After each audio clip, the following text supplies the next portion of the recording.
Melissa, you back with us? And if we could hold, oh, okay. We were having some technical issues, but I think we're good again, right, Melissa? Yep. Okay.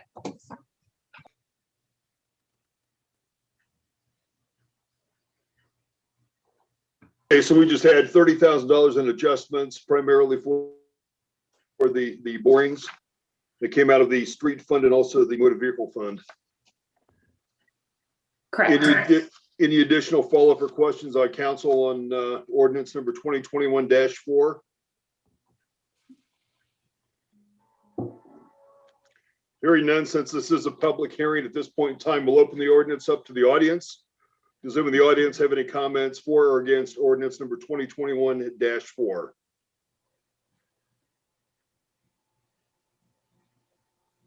Does anyone raise hands? No, I was giving people a few seconds, but I don't see any hands raised, so. Okay. Seeing none, I declare the public hearing closed. We have a motion for ordinance number 2021-4. I'll make a motion, Mayor. Thank you, Dave.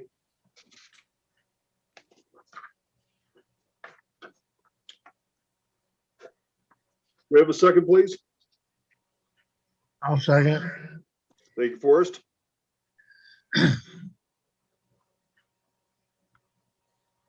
A motion was made by Dr. Van Veldhuizen to adopt ordinance 2021-4 and ordinance amending ordinance 2021-3 to adjust the city of Bellbrook appropriations for 2021. This was seconded by Mr. Greenwood.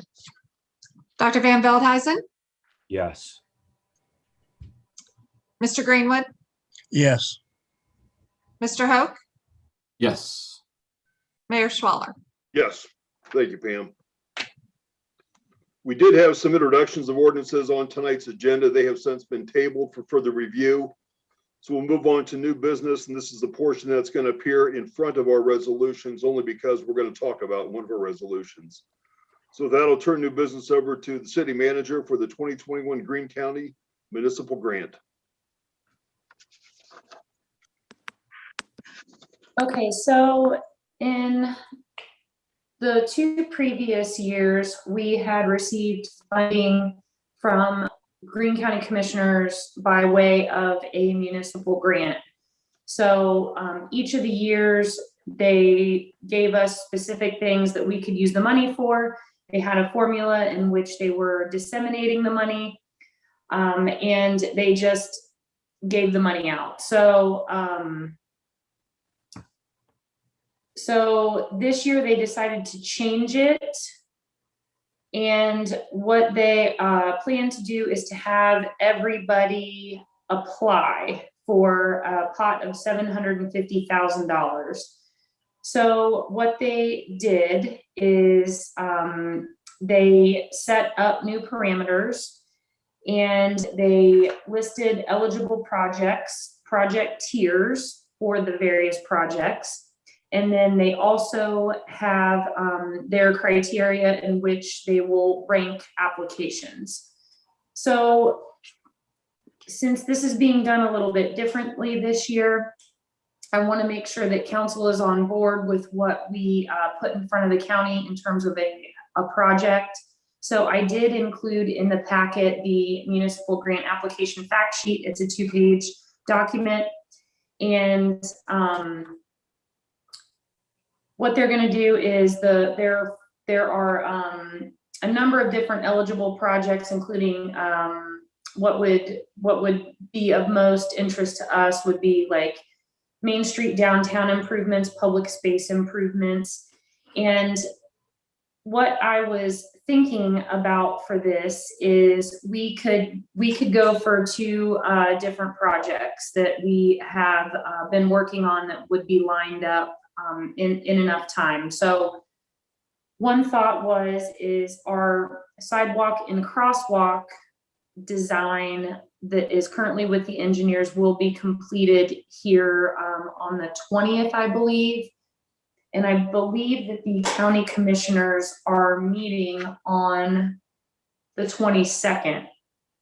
So it wouldn't necessarily be enough time for us to get a complete application in front of the commissioners for their review on the 22nd, if we decided to go with sidewalks and crosswalks.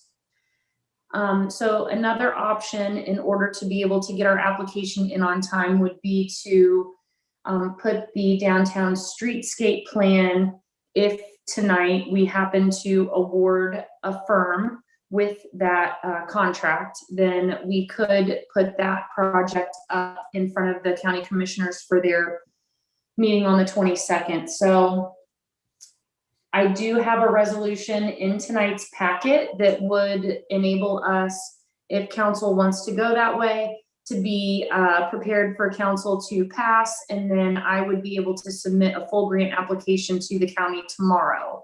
So that's kind of where we are. The county's changed the program. We now have to, request the money up front versus just being awarded it. So I just really would like some feedback from council.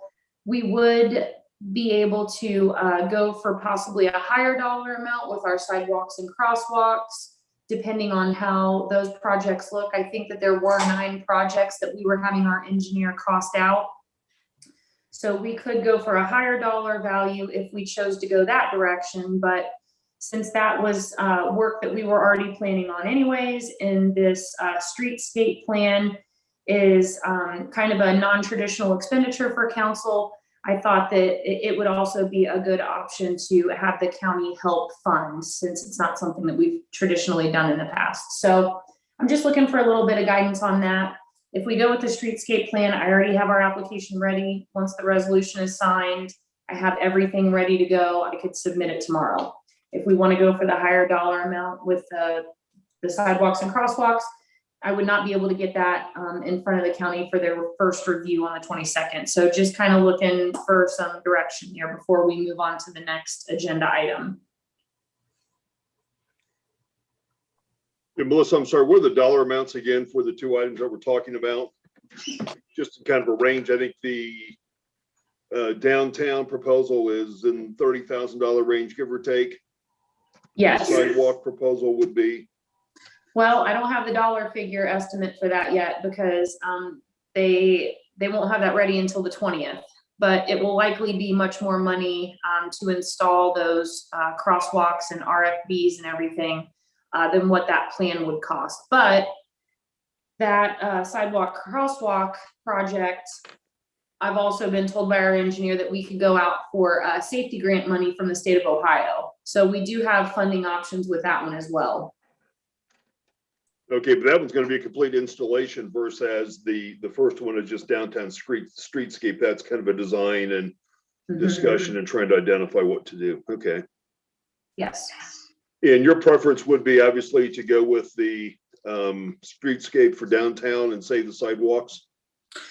I think that if we can get safety dollars, I was kind of torn with it because, I would like to be able to request as much money from the county as possible in this year. But I think that, granted, this study is not something that the city is typically, funded before. It's kind of a more creative thing, and it's a little outside of our normal appropriations in terms of what we typically dedicate funds towards. So I think that it might be well received by the community if we have the county mostly fund the plan with the grant. And the downtown Main Street projects are something that they are really geared towards with their grant. So I think that we would have a really good shot of getting that funded if we went that direction. Do we have to have the response back or the application back to them by the 20th or in advance of the 22nd meeting? Yeah, in advance of the 22nd meeting, so that our application would be part of the first review. We would not make the first review if we went with the crosswalks and the sidewalks. Okay. And at this point, they only had 6 applications as of last week, and those applications totaled $450,000. So even if they were to fund everything that they had as of last week, they would still have $300,000 left. Okay. And Melissa, I agree with you. Oh, go ahead, man. Go ahead, TJ. I'm sorry. I agree with you. It sounds like the streetscape is the way to go. I think we've got other funding options for the sidewalks and the crosswalks. And I totally agree with you. There are so many residents that I have talked to, they ask, what can be done for beautification. So I think that would really hit a spot of need.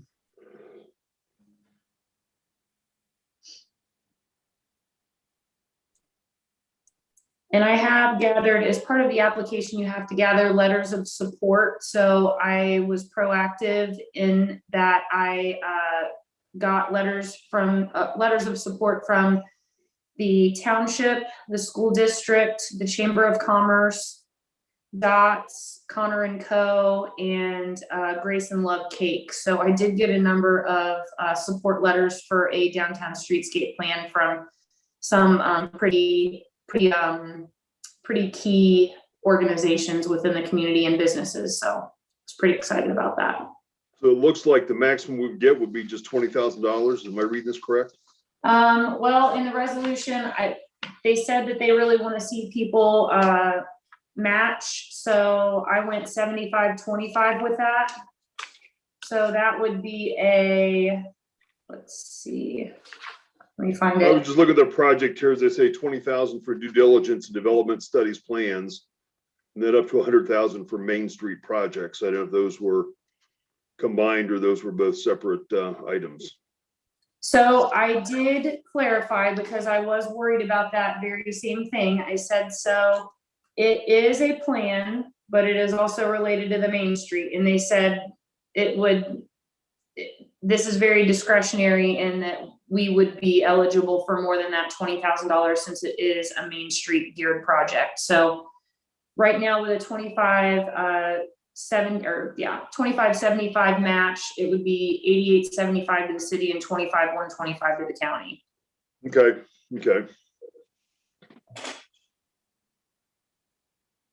Anybody else on council have any comments, questions on? I like the idea, to be honest. I think it's a good plan to go forward. We're far enough along. I think it makes sense to apply for that. And then when we get into the crosswalks and sidewalks and all that, let's go after the safety money and try to get that lined up ahead of time as well. I agree. I think the streetscape is the way to go. The safety money, probably, I would think that would come on the sidewalks. There's and the streetscape is very popular now in a lot of towns. So yeah, this is a great time to get that started, and this is a great kickoff for the project. Let's hope we're successful in funding, because I think this is going to provide some returns as far as beautification and improvements in the downtown area. So I think this is a good idea. Great, thank you. So I wanted to have this conversation because I have the resolution in there for council to support application for the grant, which is why we had to do this out of order tonight. Yeah, that's fine. That's fine. Okay. So everybody's in agreement that we'll go forward with the downtown streetscape and apply for the funding. This is the one we got 11,000 the first year and like 40,000 the second year. So this is the third year of the program. Correct. Okay, good. And we are able to apply every year. And if Okay, they don't good. give out the money, then they can do another round. So we'll see what happens with it. Yeah, that money has been a great little shot in the arm for Bellbrook, and we gotta thank our commissioners for doing that. It's worked out well. The first year we didn't get that much, and they definitely changed the approach as far as the funding method, and I think it's been far better going forward. And I like the idea of them investing in something that's going to have some real impact on downtown Bellbrook. Okay, next up on new business, the downtown streetscape proposals and firm recommendation. Okay, so we had a community affairs committee meeting on April 5th, in which we reviewed the responses that we received to our RFP. I do have a staff report, so I'm going to try to reference some of that. So as council is aware, part of the 2021 city goals, the Community Affairs Committee was tasked with downtown improvements, streetscape design and implementation. So we had met in February to review a request for proposals qualifications. And so we reviewed it, we made a couple of changes to it, and then we decided to go ahead and put that out for responses. So it was issued, and we allowed 1 month to receive responses back from the interested firms. And so I should back up to say that the RFP was modeled off of one that Loveland had put out earlier this year. And so I had been in contact with their city manager and worked with them through their process to see, you know, how their process went, saw their responses. I reached out to the firms that had solicited or had submitted responses to the city of Loveland. So our proposals were all due by March 19th. We received 8 proposals. And so the lowest was $24,825. And the highest was $85,710. So it was quite a spread for the proposals. And we received hard copy and electronic proposals. So Community Affairs got together on April the 5th, I believe, and we went through all of the proposals. In the request for proposals qualifications, there was scoring criteria that was listed. So qualifications of the vendor, qualifications of personnel, related experience, reasonableness of price, and completeness of proposal were all things that we looked at in order to evaluate the proposals. So we had 2 firms that were tied for a top score of 95 from my scoring. And those firms were the one that was the lowest in price, and then the one that was the 3rd lowest in price. And so that was KZF and then Kleiner's Group respectively. So the committee really focused in on those 2 proposals, and it was determined that even though KZF was the lowest in cost, their experience wasn't as focused on downtown streetscape projects. They were more focused on roadway projects, kind of like interchanges and roundabouts, things like that. So the Kleiner's proposal was $10,675 more than the KZF proposal, but they really stood out due to their personalization. I know that TJ had asked for links to all of the proposals, so he also saw all of them. I mean, their proposal was really impressive. They had pictures of our community that weren't stock photos off of the website, which showed that they actually had visited the community. They really took time to personalize their proposal. And a lot of their projects were really impressive in working with Beaver Creek and Kettering, and they had done a lot of downtown streetscape stuff. So we really did focus in on them. And I also reached out to the references that were listed in their proposal, and everybody had really great things to say about the firm. And in fact, they continued to bring the firm back several different times to continue to work on projects after they were hired the first time. So one of the common responses was that they were really good at communicating with a wide variety of folks to be able to get lots of great input and plans. They are also really good at finding and stacking funding sources, which I thought was really good. So they have an individual on their staff that is really good at identifying a number of different funding sources and being able to combine them, which I thought was interesting, because when you have a variety of different sources and due dates and focuses, being able to have that kind of expertise from somebody that works within the firm, I thought was a really good selling point as well. So the Community Affairs Committee really liked Kleiner's and wanted to put them forward as a recommendation. And so we've got Community Affairs Committee members that are here that can speak to that as well. So if council is in support of moving forward with the recommended firm, I can reach out and enter into contract with them, and then they would begin their outline project approach, which is split into 5 phases and would take approximately 6 months to complete. So as we spoke just previously in the last item on the agenda, we do have a funding option with this where I would like to ask the county for a 75% match in their municipal grant funds. And then we would put up a 25% match out of our general fund in the amount of $8,875. So that is the long and the short of that process and our selection.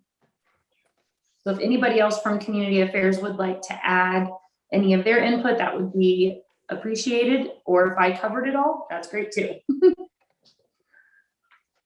Look, so the only comment I might make right now before we hear from the Community Affairs is that in the staff report, we're talking about getting 26,625 from the county. And it looks like in our resolution, we got 25,125. If we're actually going for 75%, I think it would be the 26,625. So I might add a typo in there. Yeah, I think in the resolution 2021-K, we'd want to amend that last one to be 26,625. Yes, I'm sorry. That's fine. I just want to make sure there's no confusion because sometimes they'll easily give you the lesser number and we might have to chase the bigger number. No, we can, when we get to that point, if that's what we do is move forward with that resolution, we can approve with an amendment and then I can Right. change that and then we can get that hard copy to you. That'll be fine. That'll be fine.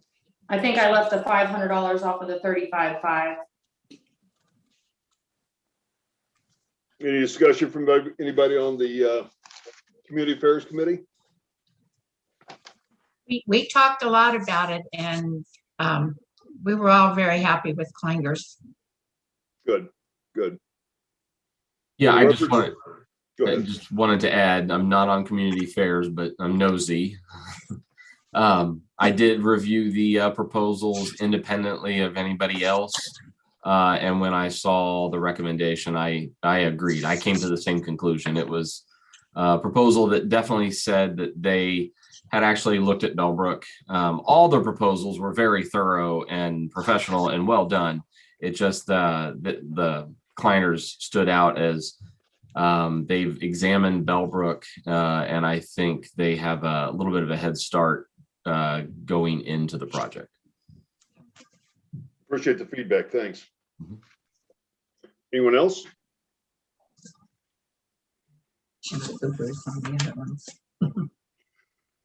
Pam, do we need a motion to accept that bid, or I wouldn't think we do it her? When we get to that resolution, well, Okay, it at that I didn't see applying. Okay, gotcha. yeah. Okay. Okay, any more discussion on the proposals? Okay, it's moving on. We've got some resolutions this evening. First off, resolution number 2021-I. Councilman Greenwood. Thank you, Mayor. Resolution number 2021-I, a resolution approving the consolidation of lots 53 and 54 into a new lot labeled 53A of the Highview Terrace subdivision, section 3. Whereas the Ohio Revised Code sets forth the City of Bellbrook Planning Board as the designated municipal platting authority, and whereas the requested plat meets the requirements of the City of Bellbrook zoning code and subdivision regulations, and whereas the Bellbrook Planning Board has recommended approval of the consolidation of lots 53 and 54 into a new labeled 53A of the Highview Terrace subdivision, section 3, at their March 18th, 2021 meeting. And whereas the City of Bellbrook subdivision regulations stipulate that changes to a recorded plat shall be approved by action of the Bellbrook City Council. Now therefore, the City of Bellbrook hereby resolves, section 1, that the consolidation of lots 53 and 54 into new lot 53A of the Highview Terrace subdivision, section 4 is hereby approved for recording purposes. Section 2, that the mayor and clerk of council are authorized to affix their signatures to the revised record plan. Section 3, that this resolution shall take effect and be enforced forthwith. Thank you, Forrest. I don't see any problems with it. So I did include all of the information that went before the planning board, and basically what they want to do is they want to build a house in the middle of 2 lots. So there would be a drainage and utility easement that split down the middle, would be vacated, and the drainage easement would move over to the south. So this has happened several times. They bought 2 lots and they want to build 1 house in the middle. And planning board did approve this in their March 18th meeting.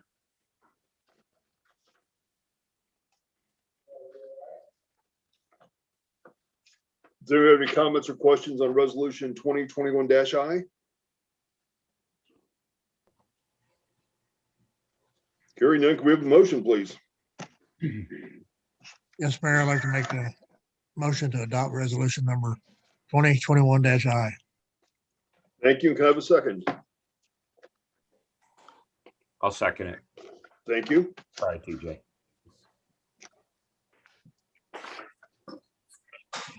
A motion was made by Mr. Greenwood to adopt resolution 2021-I, a resolution approving the consolidation of lots 53 and 54 into a new lot labeled 53A of the Highview Terrace subdivision, section 3. This was seconded by Dr. Van Veldhuizen. Mr. Greenwood, Yes. Dr. Van Veldhuizen, Yes, ma'am. Mr. Hope, Yes. Mrs. Middlestetter, Yes, Mayor Schwaller. Yes. Welcome, Elaine. thank you. That Next wouldn't- up, Yeah, oh, never mind. go ahead. At the house, so She's close. she's close. Good, good. I'm glad you're there. Next up is resolution 2021-J. Mrs. Middlestetter. Okay. Resolution number 2021-J, a resolution to make a recommendation to the Court of Common Pleas for the appointment of a Bellbrook Sugar Creek Park District Commissioner. Whereas the city of Bellbrook Sugar Creek Township and the Bellbrook Sugar Creek Park District entered into a memorandum of understanding in May of 2020, providing clear guidelines for the appointment of members to the Bellbrook Sugar Creek Park District Board of Commissioners, beginning with the 2020 appointment and each year thereafter. And whereas, in accordance with the terms of the MOU, the parties advertised for interested candidates and received 4 candidates for the court-appointed position. And whereas, also in accordance with the terms of the MOU, representatives from each of the jurisdictions participated in interviews of the candidates on April 6th and 7th, 2021. And whereas, at the conclusion of the interviews, the members present from the parties concluded that Mr. Randy Tisher was the best candidate to endorse for consideration of the court to reappoint to the upcoming term of commissioner for the Bellbrook Sugar Creek Park District. Now therefore, the city of Bellbrook hereby resolves section 1, that city council for the city of Bellbrook does hereby concur with the consensus of the interviewing parties and recommends to the Court of Common Pleas for Greene County to appoint Mr. Randy Tisher to the incoming term of commissioner for the Bellbrook Sugar Creek Park District with an appointment date of May 10th, 2021. Section 2, that the city manager is hereby directed to provide a copy of this resolution to Sugar Creek Township, the Bellbrook Sugar Creek Park District, and the Court of Common Pleas for Greene County. Section 3, that this resolution shall take effect and be enforced forthwith. Thank you, Elaine. Turn this back to Melissa for she'll speak first to it and then I can kick in. Okay.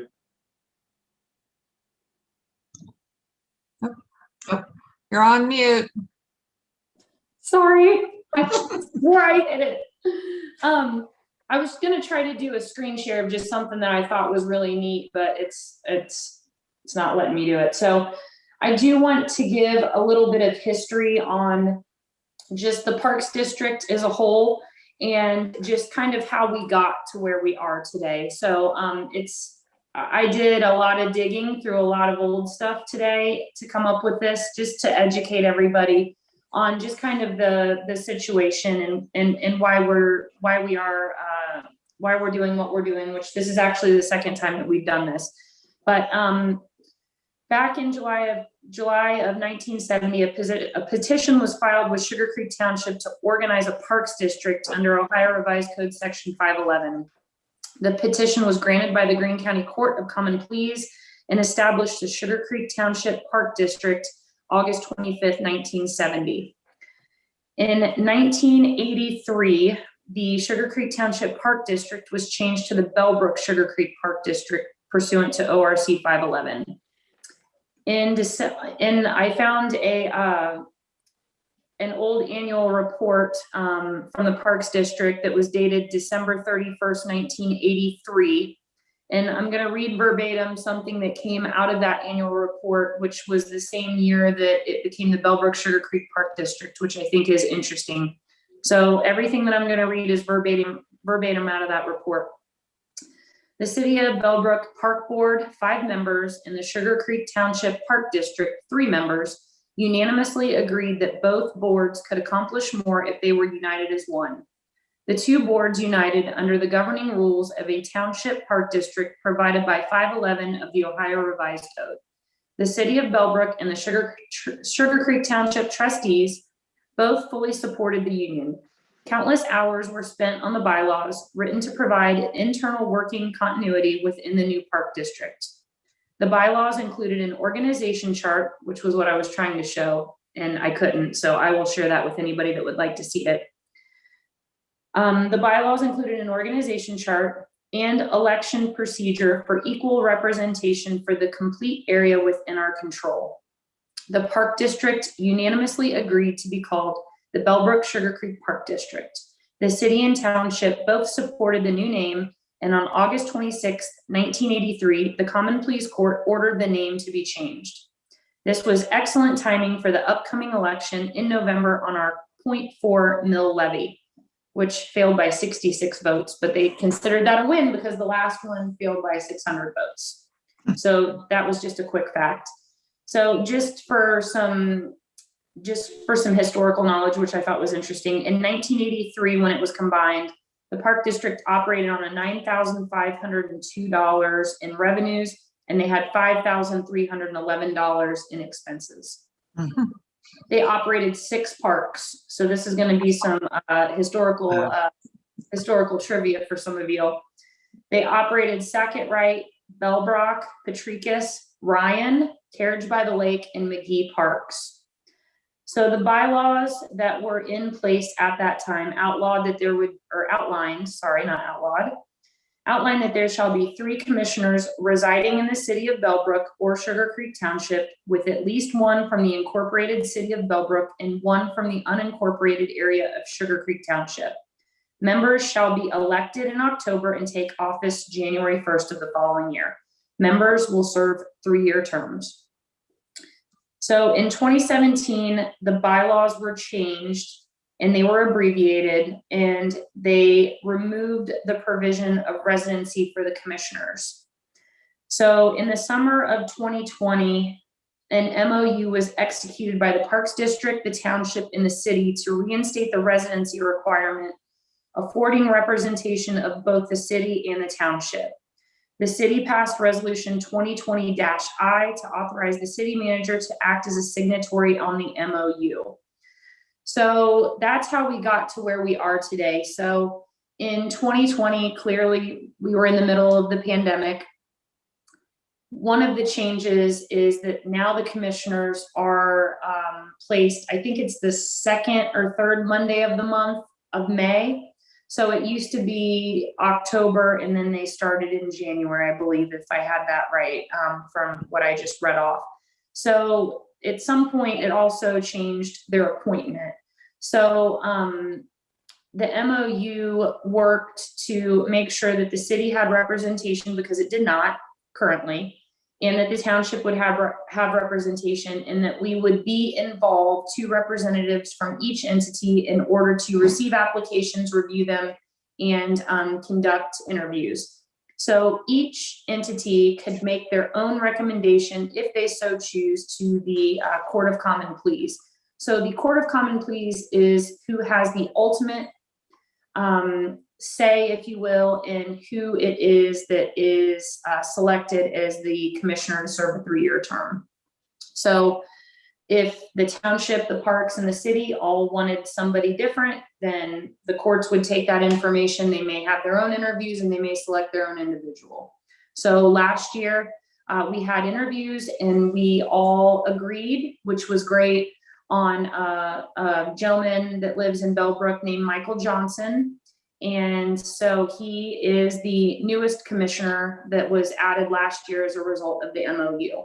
So I will allow Elaine to talk about this year's process and kind of what we did. Okay, thank you, Melissa. There were 4 applicants, all of which were highly qualified. It was very tough to make a decision. However, with the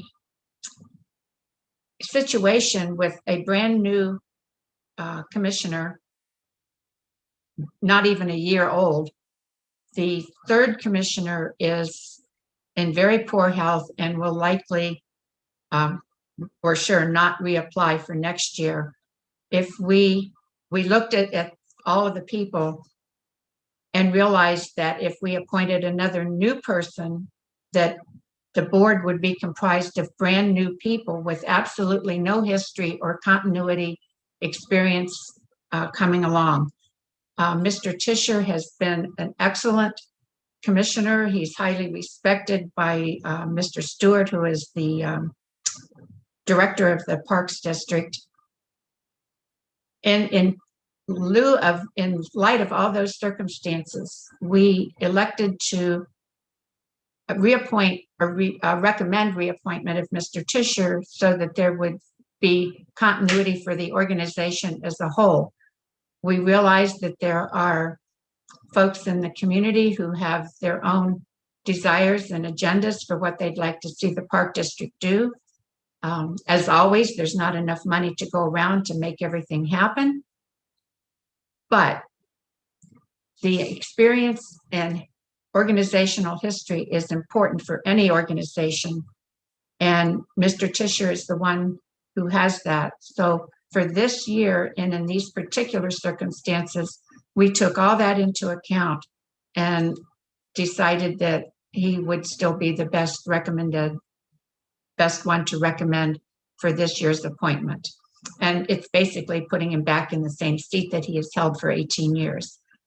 Next year, we'll have an opportunity to appoint another new person, and Mr. Jordan will have another year, at least a year and a half experience under his belt. So it was a tough decision, because all 4 candidates were excellent.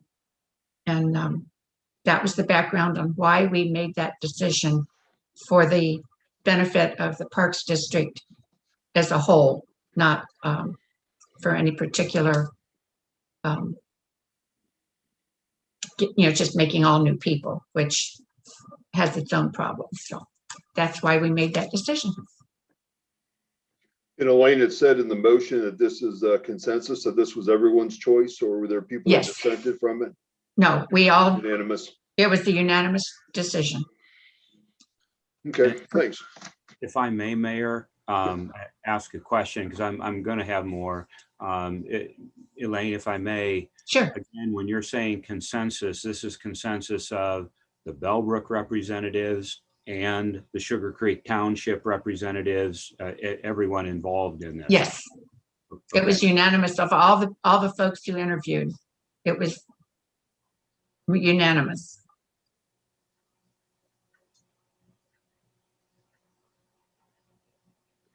Do you have any, like, what was the framework or evaluation for candidates? Was experience, did that trump everything else? In this particular situation, with what is going to be coming next year, that was a very high priority. The other folks had business experience, they had scientific knowledge, biology knowledge that would be helpful to Mr. Stewart as he proceeds, all of which Mr. Tischer has anyway, but his experience with the parks brought him out at the top of the, because the other areas were, I wouldn't say equal, but they sure had a lot of commonality, and they were all excellent candidates, and I hope they reapply because we'd like to have some of them back. But in this, because of the apps, you know, I say likelihood, but it's for sure that the third commissioner will not be in a state of health that he could possibly be reappointed next year. So that was the trump card that tilted the decision, with everything else being, I wouldn't say equal, but pretty equal. It was tough. Okay. So go ahead. What are all the duties and responsibilities of the Parks Commissioner? Do they do they perform any of the legal activities, or are they the oversight body, much as the same way that City Council is? It's their oversight body. Okay. Yep. So if I may, and thank you, TJ, it's fair to say that Greene County Park staff, that their meeting would be similar to ours. Whatever issues are coming up, there are the Yes. day-to-day in the trenches people doing the work, doing the research, and then bringing the issues to them for consideration and decision-making. Yes. And Elaine, you said the newest commissioner has just 1 year of experience under his belt? Not even 1 year. Okay, okay, He was appointed last, so he's coming up on his 1 year. okay, thanks. It was the one we appointed from the city last year. Right. And he was uncomfortable thinking that he would be the senior commissioner. He would like a little more time to be called the senior commissioner. Well, the Park District it's a big task, it's a big responsibility. We certainly appreciate what they do, and I can certainly respect that. Mhm. Any more comments, discussion amongst council on resolution 2021-J? Yes, sir, if I can. And part of this is just in listening to the extensive background and trying to get the lineup straight, if you will, since baseball has started again. And I brought up on another webpage, I see the three names, Elaine and Melissa. Mr. Tischer, which of the three is he the official representative of? I mean, you explained that we had three, one from the city of Bellbrook, one from the township. So if Mr. Johnson is the Bellbrook rep, Yes. Mr. Tischer would be the, Well, I don't know which one. Mr. Tischer and the, his name just went out of my head. Howard. They both live in the township. in the township. Mr. Tischer lives across the street from the high school Okay. and has lived there all his life. And again, I'm hearing you that all evidence and what you're hearing from the board points to there'll be a vacant position next year, Mhm. which would, by definition, it would have to be someone from the township area to be nominated to fill that, correct? Not necessarily, because Mr. Tischer is from the township, so it could be either. Either, okay. And The requirement is one of each. The third one is up for grabs. thank you. I missed that in the fast moving Sure. stuff here. But also next year, when that position comes up for consideration again, the city is involved in any interviews to replace. It has to be. Same process. Oh, okay, all right, thank you. I think that's all my questions, Mayor. Okay. Problem. Um, Go ahead. I'm sorry. Go I ahead, just had a question. Among the three, do they appoint one of the vote amongst each other of who is like the head of the three, like, I don't think there's any distinction. That distinction is for the jurisdictions so that we each have at least one person. And the third one would be what I would compare to an at-large person, you know. If I may, Elaine, like I said, I looked up quickly on the web. Mhm. I see the distinction from geographic area from which they come, but the Greene County Parks page does list a president, a vice president, and a treasurer. Maybe it's just a formality, but there are named positions for the three on the board, and the site lists that those are the three positions they look to fill. Do we That's filled within the commission, not anything that we have anything to do with. well, that was my point. I just wanted to know if they would have to vote on one or the other to be president. Yeah, kind of like we vote on who's going to be vice mayor and chairman of the Exactly. committees. Had Mr. Tishner been appointed to a president or anything in the past? I don't know. Can't answer that one. Sorry. Okay, I would imagine so. He's been there 18 years. okay. So I imagine he's held all the positions, but I cannot say that for sure.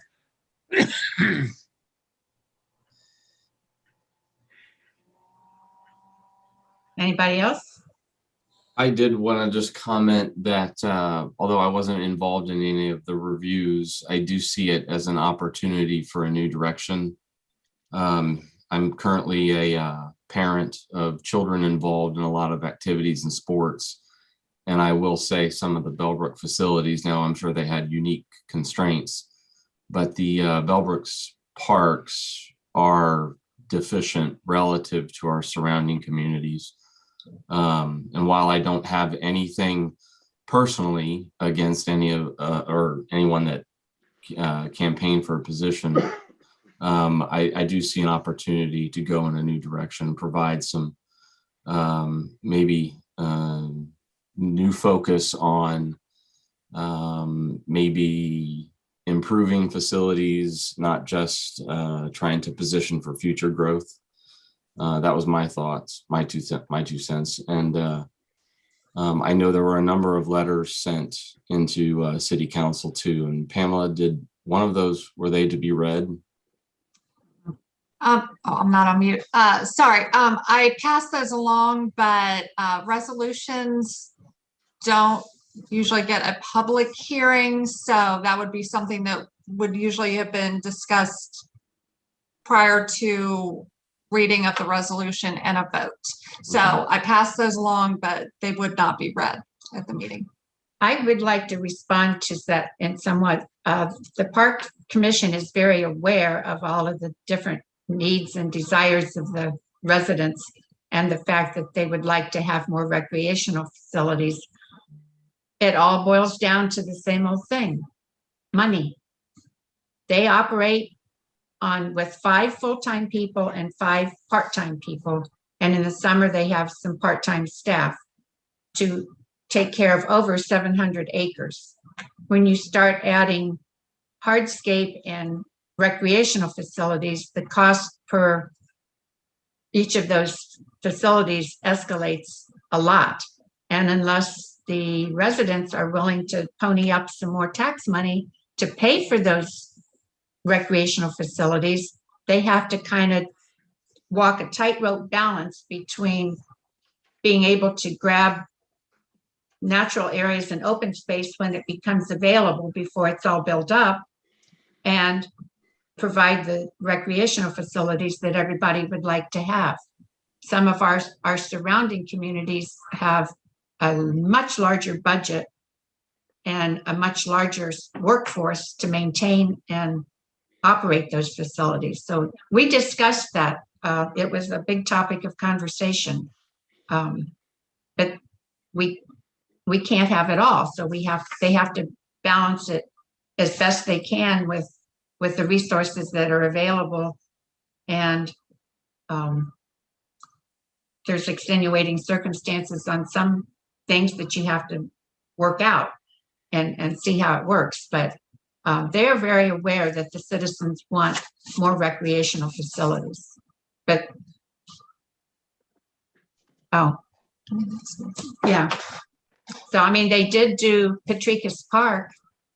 That went way over budget because the infrastructure underneath, the support of the old tennis courts, when they got in there to fix them, they found out that everything was sliding into the creek.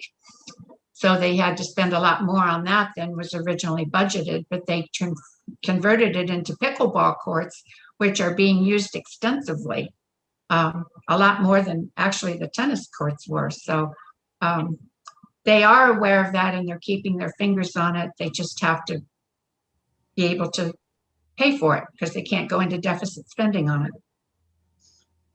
Yeah, I hope before any decision were made that council had the opportunity to read some of the letters that were sent in. I think the letters all are pretty much in support of recreational opportunities. We're very aware of all of that. This is a question for either Melissa or for Elaine. When does the park board meet? It's monthly or? Monthly. And their It's meetings 7 are- a.m. Is that right? Yeah, every third Thursday at 7 a.m. Fourth Thursday, 7 a.m. Fourth Thursday? Yeah, I've got the Sorry. website up. That's. Oh, okay, yeah, okay, fourth Thursday. My Yeah. bad. And this is at the Parks District office? Yes. Okay. If I may, or while you're writing, I've been reading some of the letters that have been showing up in email that TJ is referring to, Mhm. and yeah, this seems to be good interest, if you will, in who's appointed as a commissioner. And Elaine, I hear you. I mean, we have similar issues. There's only so much money coming in. Decisions have to be made. I get Right. that.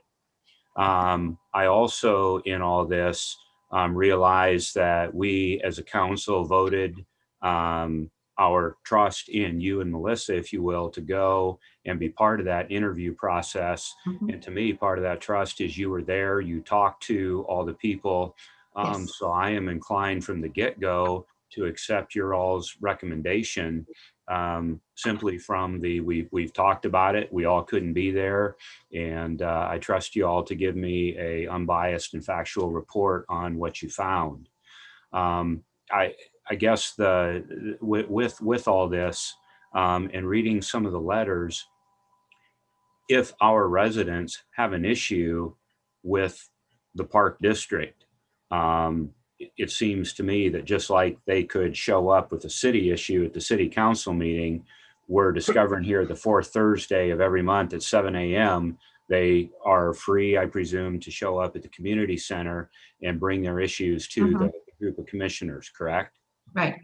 And just because we have Mr. Johnson from the city on the committee and Mr. Tischer from the township, there's no mandate or guarantee that, hey, if it looks better from a city perspective, I'm voting for it. I'm expecting a impartial commission, if you will. They're going to look at the facts and make the best. Okay. So Yes. then I guess the only other question I have, because you're talking about a third commissioner in the coming year. I mean, is this a guarantee? Do we know there will be a need to appoint a commissioner next year? Yes, Okay. And because that third seat comes up for reappointment next year. There's Super. one every year, yeah, the thank you. rotation. It's been a long day. A lot's happened since I left the day job. I understand. Thank you for tutoring me. And some of this also is for the public to have it on the Yes. record. So next year, there is an opportunity for someone from either the township or the city to be appointed. Okay. Yes, Then absolutely. Thank you very much. And Mayor, I have no more questions for this resolution. No problem, Dave. Does anyone else on council have any questions or comments? I just wanted to add, while I'm fully aware that the Parks District is constrained by budget, I certainly think vision and priority are critical as well. And that's why I think so many people have taken this Parks Commission position so seriously. Well, and while- vision and priority is considered very strongly there. yeah, It just doesn't, some people just don't happen to agree with their mhm, vision and priority. yeah. And that's, you know, Now, I don't know if the city has anything to do with it, but I know a number of people who are concerned with the parks, mostly parents. 7 a.m. on a Thursday, we're trying to get our children off to school or daycare, and it's a really hard time to get to those meetings. Yeah. And also, I didn't see, well, I don't know if we can work with the Parks Commission, if we can get that meeting time adjusted. I have no Or possibly idea. do it on Zoom or something, so we can at least, as a citizen watching, if you want to participate. Yeah. That's something to take up with the commission. I don't know the answer to that. Sorry. Melissa, if you'll just let them know, this is one of our interests and one of our concerns, and we would like things to be a little bit more open if they could possibly move their meeting time and or put on YouTube or on Zoom so we can at least see what's going on. I know I raised the question at the community meeting last council meeting, and I know unless you request information, there's not much out there on the internet as far as how they spend the money and what they do. And that's something I would be very much interested in. Will do. TJ, if I may, just a comment. I agree with you on vision and priority. Yeah, vision is important. New blood is important now and then. I mean, I know we've both seen that at work. Someone has been running something for so long, there gets to be some groupthink. I see that happening. I'm sorry, I've seen that happen in other places. Considering where we're at, we're still not out of COVID. Having one commissioner on there, not even a year, I understand why. And again, Elaine and Melissa, you're saying it was a unanimous decision. I do understand the need for some continuity. And I think, Mayor, that if we are suggesting to the board or talking to them about Zoom meetings and changing time, that perhaps something in the bylaws about continuity, may term limit, if you will. I don't know. At this time, I don't think it's an easy answer, but I could see the damage that can be done easily by 2 or 3 folks in a particular situation with little to no experience. And damage is probably the wrong words, but I think you see what I'm trying to convey.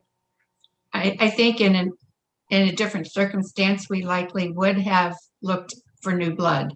But because of this peculiar circumstance, for the benefit of the organization as a whole, rather than speaking to specific desires, was priority. We had to look at the whole organization, not just what some people would like to see. But And they are very aware of the desire for recreational facilities. Make no mistake about it. They really know that that's what people want, but they have to be able to put them in and maintain them. But there is a third commission, right? Yes, there are 3 commissioners. Okay. And how long has he been on? I don't know how long. Howard's been there a long time, but he's very, very ill.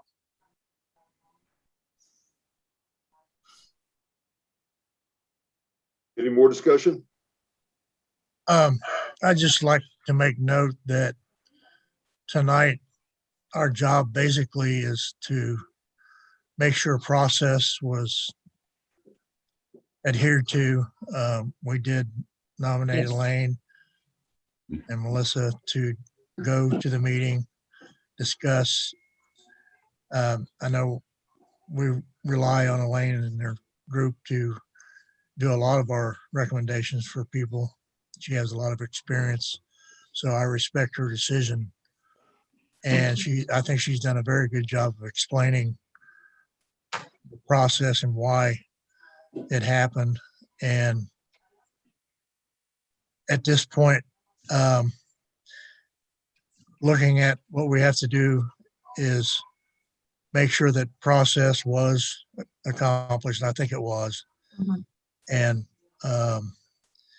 I think I read all the letters, and I I feel the way people were really is really important, and a lot of their talk of the park district and some of the things that need to be done. And I think we all have learned a lot in this short period of time Mhm. about the park district and the administration of it. Mhm. And I think we all ought to take what we've learned and move forward and try to make those changes that the public Mhm. wants. But at this point, I think I have to respect the decision of the board. That's all Thank I you, have. Forrest. Could I just ask, what was the process? Was it a panel reviewing it at the same time? Was the decision made as a group?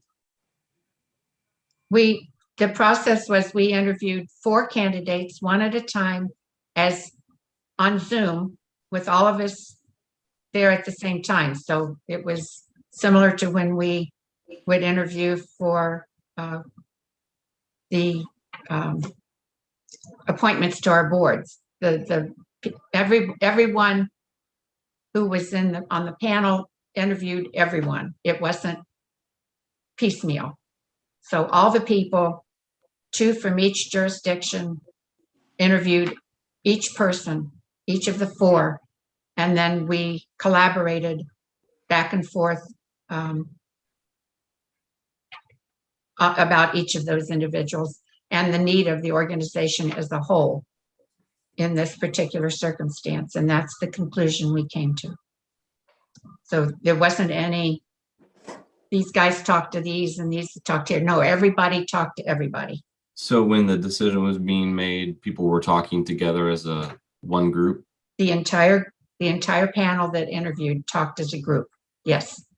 And Elaine, there were 4 people on the interview panel. 6.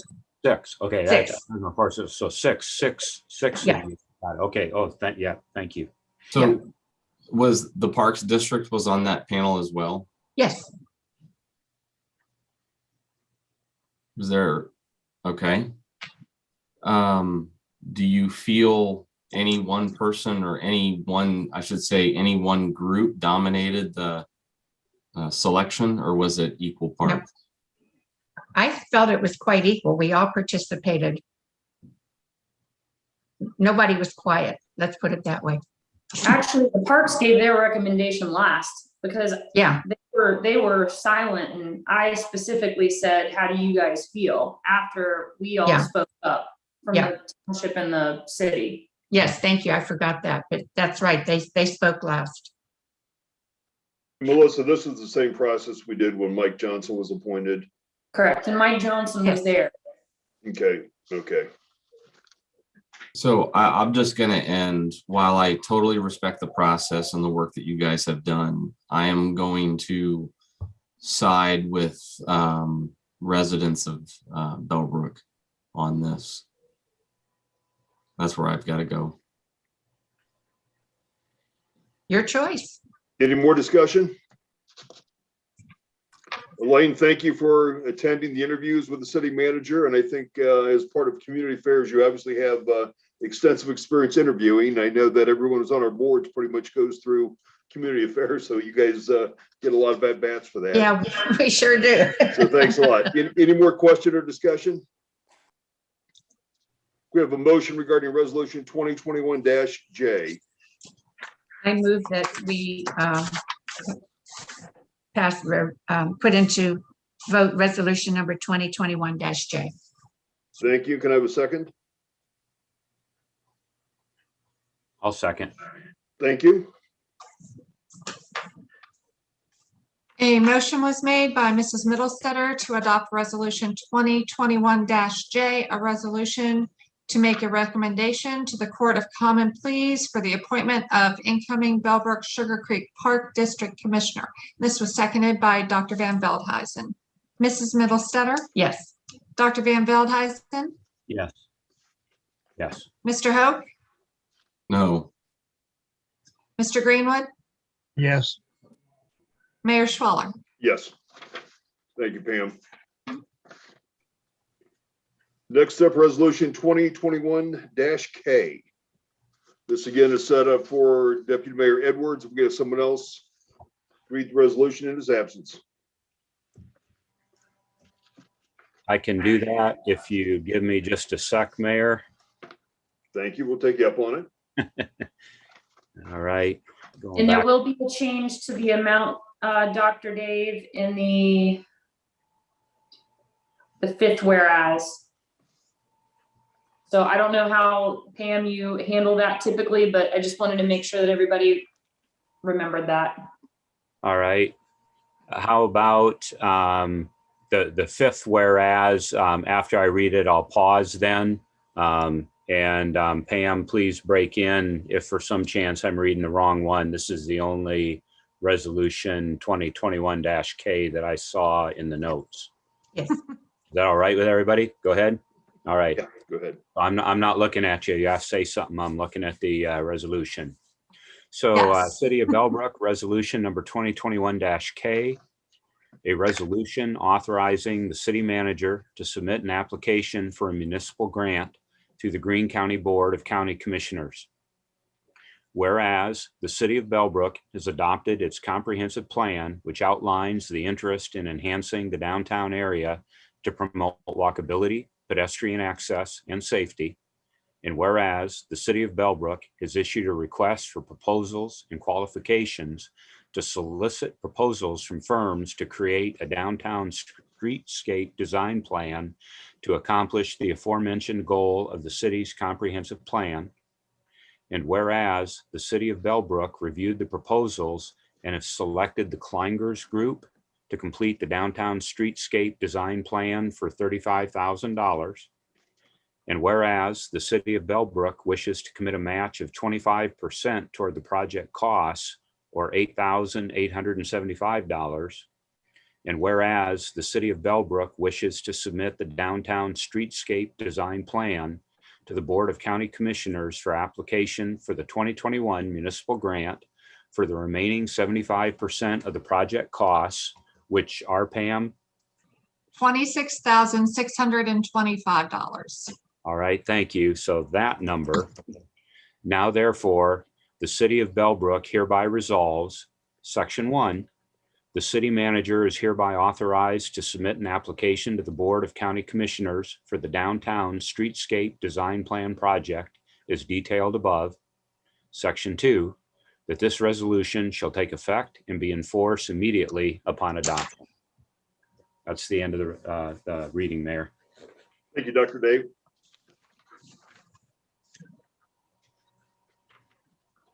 So this goes back to the earlier discussion that we had about the streetscape plan and the wish to apply for funds through Greene County in order to pay for 75% of the plan, with the city providing a 25% match from our general fund in the amount of $8,875.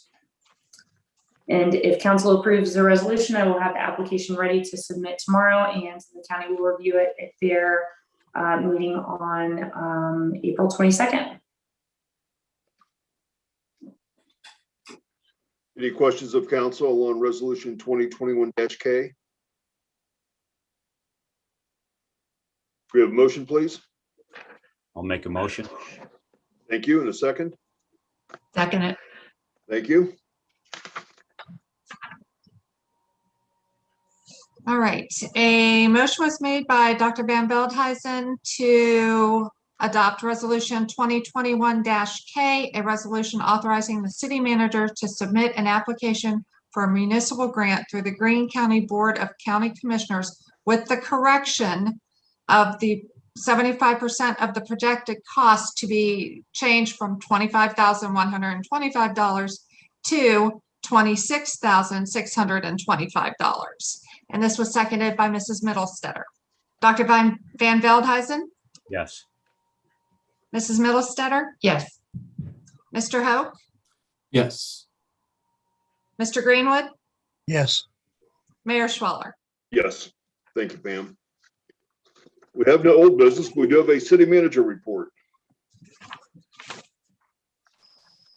So my city manager report is fairly brief tonight, which is a great thing.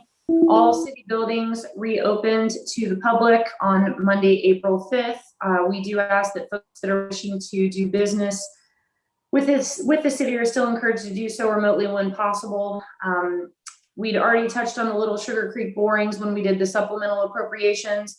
They completed that work over the course of 2 days, the week of March 29th, and that report with their full findings will be delivered at the end of April for further discussion and consideration on next steps.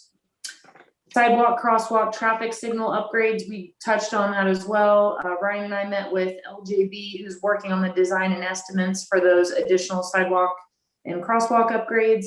And they'll have final design and estimates completed later this month. And then we'll also be able to work on funding mechanisms in which to be able to apply for hopefully a safety grant to be able to do some, if not all of that work. Billboard TV update. This is a bear. So we had a piece of equipment that went down that currently takes our camera system out to Bellbrook TV. So since the start of the pandemic, we had not been meeting in person. We'd been using the Zoom platform, and we worked to try to get Zoom to connect over the cable access channel. And in doing that, when Pam was working with Lieutenant Narker, they realized that the piece of equipment that makes that connection was inoperable. So Lieutenant Narker is our de facto cable access guru. And he did get an estimate for the replacement of equipment, which is just south of $16,000. But we are, the one thing that we really need to figure out is there is a fiber connection that goes straight to the cable provider, which is what allows that signal to be broadcast over the cable access channel. And the thought is that right now, Station 1 has a lot of the computer equipment. It was kind of our technology hub for the city, and we are working to try to move that stuff over to the city administration building just because it makes more sense that way. And so if we replace this piece of equipment, we need to also get that fiber connection moved. So working with Spectrum has proved to be not as efficient and quick as what we would hope, but we are working on it and hope to be able to provide council with an update at the next meeting. So this is a key to getting everything back up and running and back in person. We would be able to meet in person, but not be able to go out to the cable access channel. We could still shoot it straight to YouTube, but we're working on this still. So I wish I had a more complete report on that, but I do not. So the governor did lift restrictions on outdoor events. So it looks like our Brook Mills 10K and our Be Well Bellbrook will be able to happen.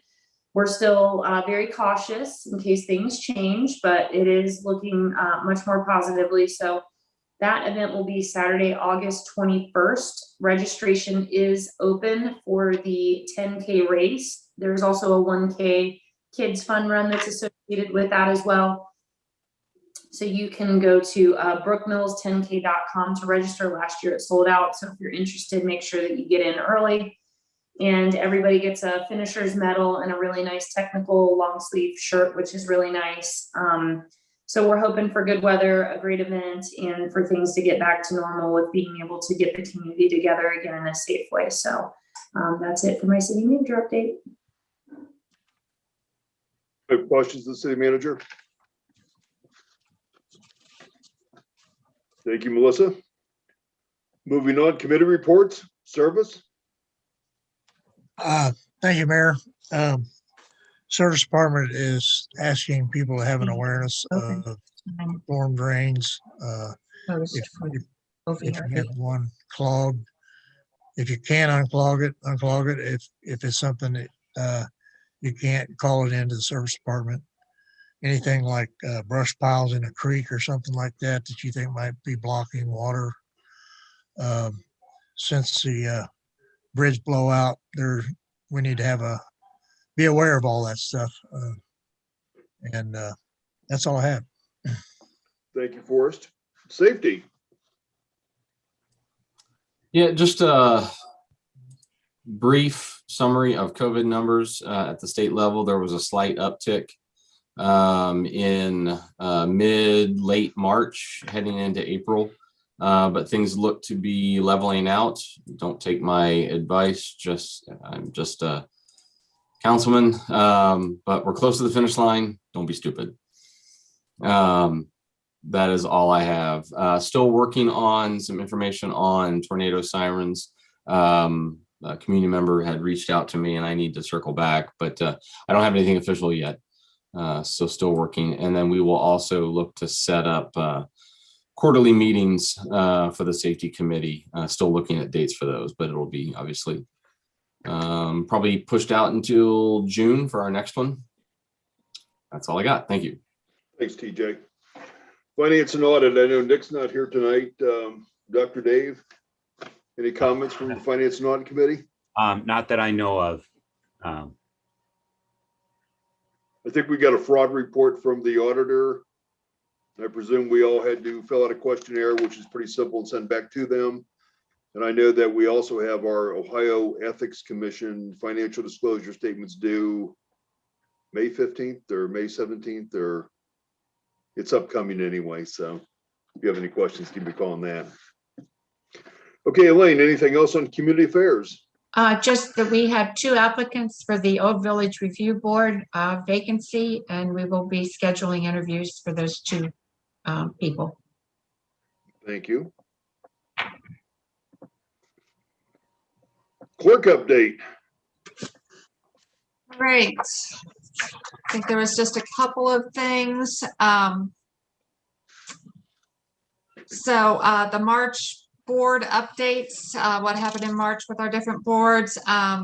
The VRB did not have any cases, so they did not hold a meeting in March, neither did the BZA. There were no cases to be heard. So only our planning board met in March, but they did. And they are the ones that saw the replat for the lots in Highview Terrace that you all saw today. And they also approved an update to section of the zoning code 18.05 accessory structures. So that's now with the municipal attorney. So that'll be coming when it's coming. Future items. Let's see. At our next meeting, we will have the first review for council to see the updated Article 14 that had been approved by Planning Board in January. And we got it back from our attorney. And so that'll be coming out. So you'll have plenty of time to look through it. And that first meeting will just be a discussion. It won't even be an introduction to an ordinance. We're gonna, it's a lot. So we're gonna definitely give you guys plenty of time to look it over and be able to discuss it. So have that coming up. So June 14th, we're gonna have the first resolution having to do with the levy that we're going to put on the November ballot. So you'll be seeing a resolution on the June 14th meeting and the July 26th meeting. And then also before our last meeting, we had a quarterly community leaders meeting that the city hosted. And June 7th will be the next quarterly meeting, and that one is being hosted by Sugar Creek Township. So the invites will be coming out to y'all as soon as it gets created. So I'm guessing it might still be by Zoom, but I think that's all still being worked out at this point. That's all I have. Thank you, Pam. Anybody have any questions of the clerk? This brings us to open discussion of council. Starting alphabetically, Forrest, anything else to discuss tonight? Just make a note about the old village, the downtown area. We've done a lot. I think we can see some of the fruits. I've noticed the evenings are more crowded than normal with some of the people visiting downtown for various reasons, and I'm glad to see it. And I think what we're doing moving forward with trying to improve downtown, I think it'll be beneficial. And at this early stage, I mean, to see some of the crowds that we're seeing, it looks good. That's all I have. Thanks. Thanks, Forrest. TJ. Yep, I just wanted to mention two things. One, over the weekend, the township led a cleanup day. I saw a large number of people out volunteering their time and resources to help clean up the city. Just over a long period of time, small things do pile up. It was really great to see that effort from all those people. And then I also just want to give a shout out to our service department and Ryan Paisley in particular. On a personal note, happened to join a new company. My employer found out I was on council. They live here. One of the directors lives here in Bellbrook and said, "Hey, you guys got a great service department." They had a water main leak. Service department came out, took care of it, cleaned up, repaired, and they were gone before they even knew it. So big shout out to our service department. Well done. That's all I got. Thanks. Always like to hear good news like that. Yeah.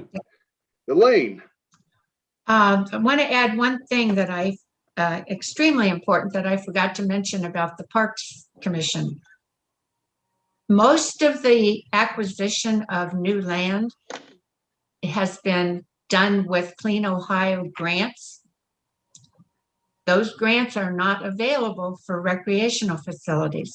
There's money and grants for natural areas, but from what I understand, there are precious few, if none, available for building and maintaining recreational facilities. So that figures greatly into what the parks are able to do.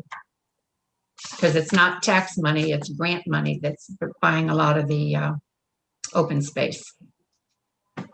And that's pretty critical, which side of the ledger the money comes from. So Absolutely.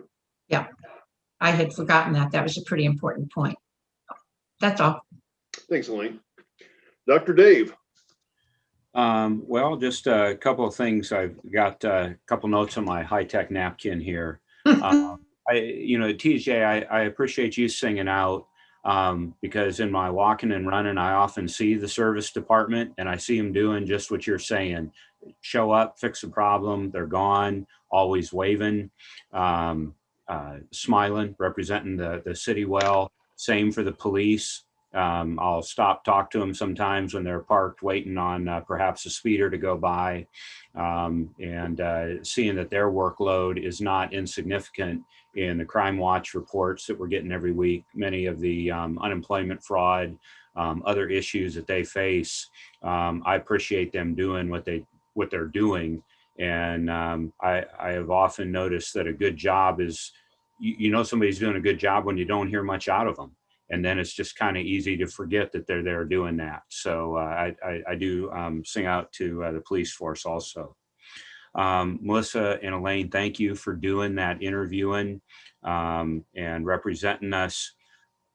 If it's appropriate, I'm just suggesting that perhaps in the minutes, reflecting our discussion, the list of the 3 current commissioners and when their term expires.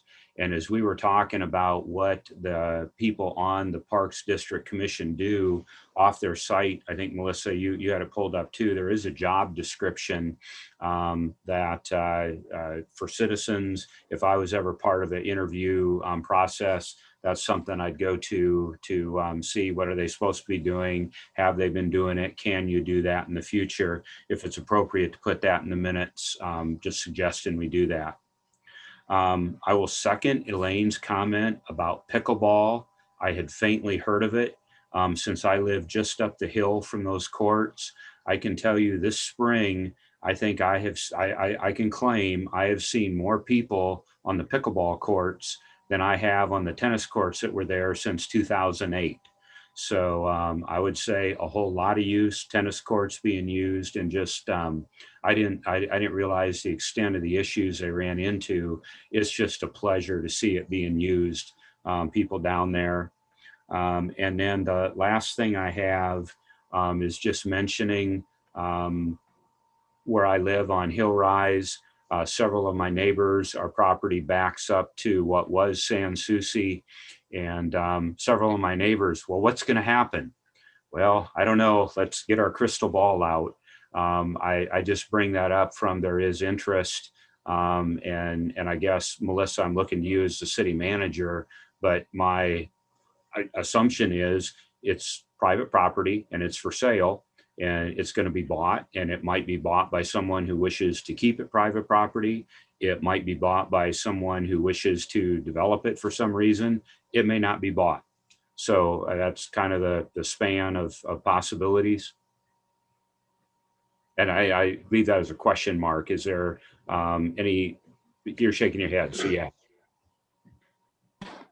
I mean, it's right now it's zoned as agricultural, so anything that would change from that use would have to go before the planning board and come before city council. So anybody that would have an interest in changing anything from the current use of agricultural would have to go through the formal process for that.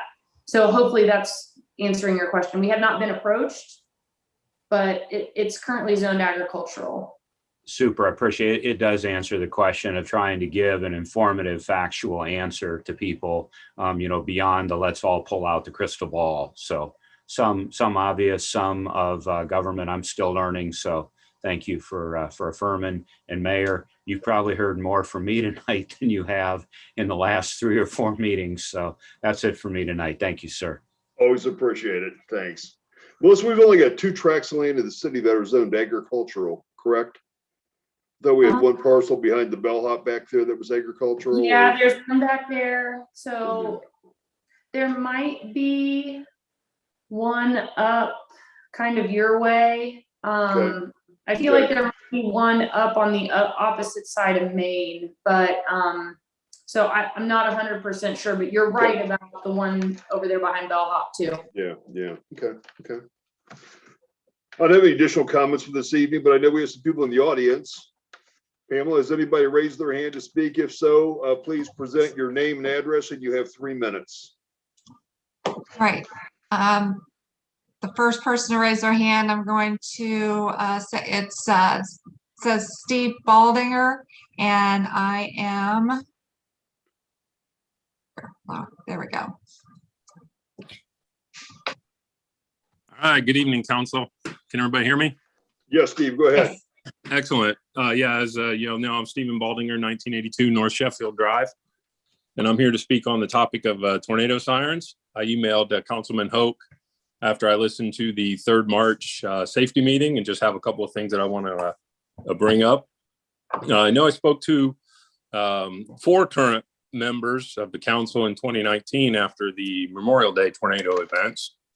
However, there's 3 new council members that I'd like to just give a quick background on of myself, actually. So I have 26 years of experience in forecasting, and I've seen it on, I've seen the process work on both sides of the coin as a citizen receiving tornado warnings and hearing sirens, and also as a forecaster issuing tornado warnings that prompt sirens to go off so people can take their cover, and also using systems of technology to transmit to phones and email, whatever the recipient desires to receive. So based on that, that little bit of background there, the 3 things that I heard during some of the three things that I heard during the safety meeting that I really have concern with is the first being the cost to benefit. When you think about it, the benefit is it saves lives, right? So the cost of a life. Do we have money that we can dedicate towards the sirens? It is redundant. I realize that. We have technology, we have hyper reach. I think we learned tonight how much we can really rely on technology though. And if we're going to put all our eggs in a basket of hyper reach and technology to get tornado warnings to people, we're setting ourselves up for failure. Look at other industries. Last time I spoke to council, I used amusement parks and a roller coaster ride, having redundant life-saving measures. Tonight, I'll use the automobile industry. I'm pretty sure that most of us can remember a time when seatbelts were a luxury, a commodity, a nice to have. Now we issue citations for people that don't use seatbelts. And beyond that, technology has evolved and we now have airbags. Did we get rid of seatbelts because we have airbags? No, we did not. Beyond airbags, we now have electronic cars with all kinds of sensors and various safety mechanisms. Yet that core seatbelt stays in place. We're not cutting that. Okay. So it is redundant. Steve, we're kind of fast running out of time, but go ahead, please wrap up. And all those things in tandem work together to save lives. Nice to haves. All right, nice to haves. That might be, I just think that maybe the city should look at reprioritizing some of the things that we pay for. I heard Ms. Councilman Hope talk about priority tonight. I'm very respectful of that and I appreciate that. So maybe some of these, maybe this thing that saves lives should get a little bit higher priority than hiring a firm to tell us where to place a trace receptacle or a bench, something like that, right? Yeah. So I appreciate the safety committee bringing this back up, and I hope for a more formal decision. Certainly, I hope that the city can find a way to install it. If not, I know we got budget concerns. I understand that. But let's not look at it as a nice to have. And contrary to some opinions, humans cannot feel when a tornado is coming with enough time to take effective action. We don't have that ability. We can't understand why animals are running. These things were said in the recent safety meeting. So a warning system with built-in redundancies saves lives. And TJ, I certainly hope that you reach back out to me if you need any more information than what I've already talked about. And look forward to seeing what happens. And thanks, Steve. And that is one of our goals going forward this year. So we're going to certainly address it and follow back up on it. But thank you for your input. All right. Thank you.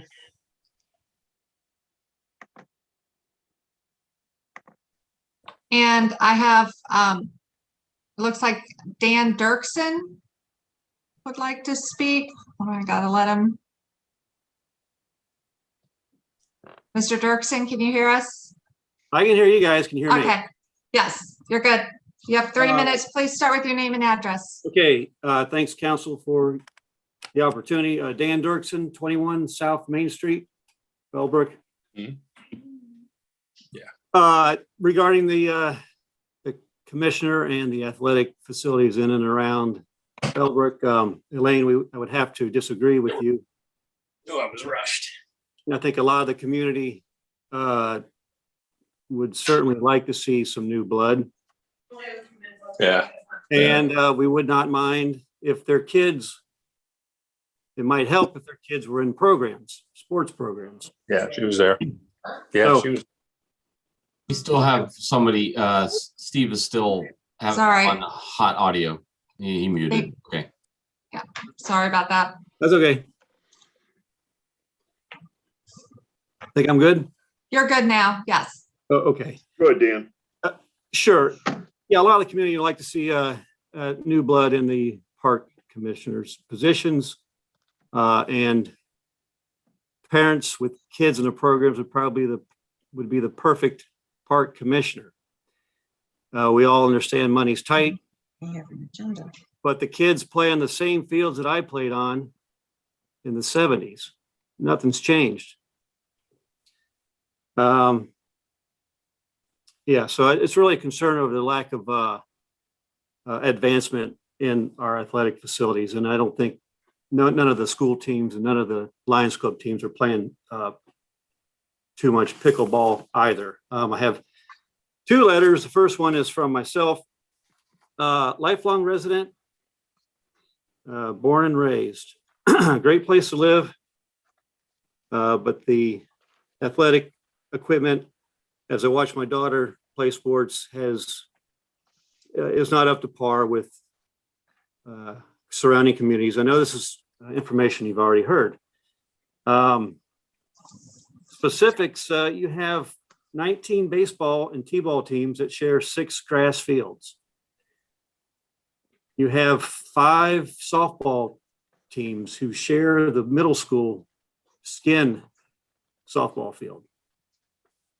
I don't think Bellbrook or Sugar Creek has a skin field, not a softball field. They have 1 skin baseball field. The t-ball teams have to borrow the softball fields at Sackett Wright just because there's too many teams and not enough fields to go around. And basically you get the gist of it. The next letter is from John Dorn. And this kind of references his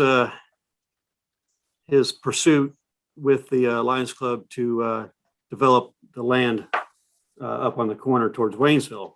In January 2019, a committee representing the Bellbrook Lions Club made a generous offer comprised of a public-private partnership to develop 40-acre parcel already owned by the Bellbrook Sugar Creek Park District.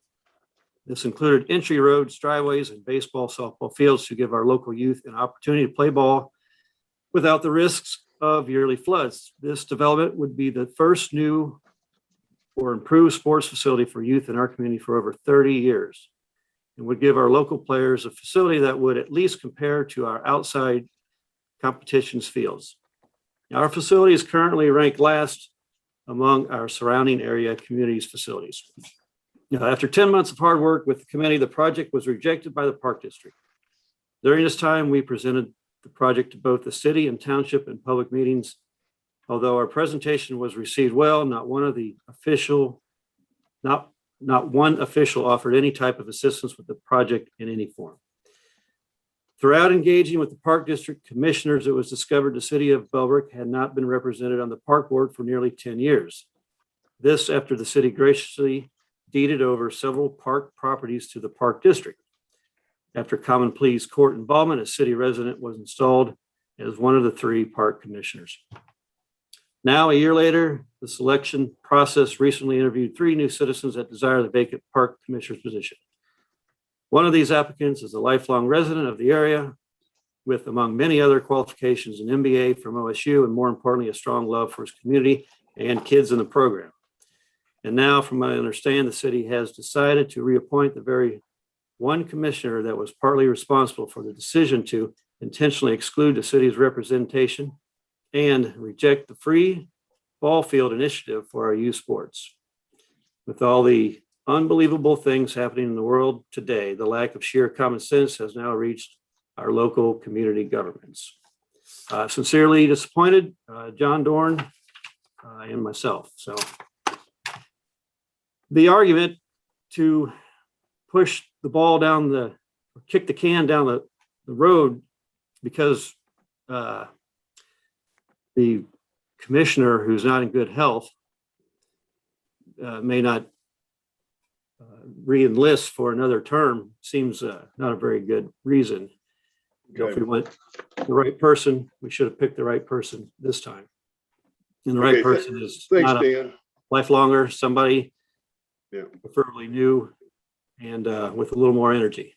Thanks for your time. Thank you. And Melissa, make sure the Park District gets those comments. I received letters as well. The letters seem to talk a lot about facilities and a lot about poor baseball fields, et cetera, and just make sure they're aware of these things, these communications. I'm not sure if they were copied on them or not, but just send them over an email with everything attached. Sure, will do. Thanks. You guys have a good night.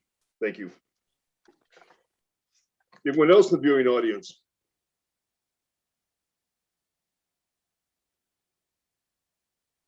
Going once, going twice, going 3 times. Does any other member of council have any other business to bring before us this evening? No, Mayor.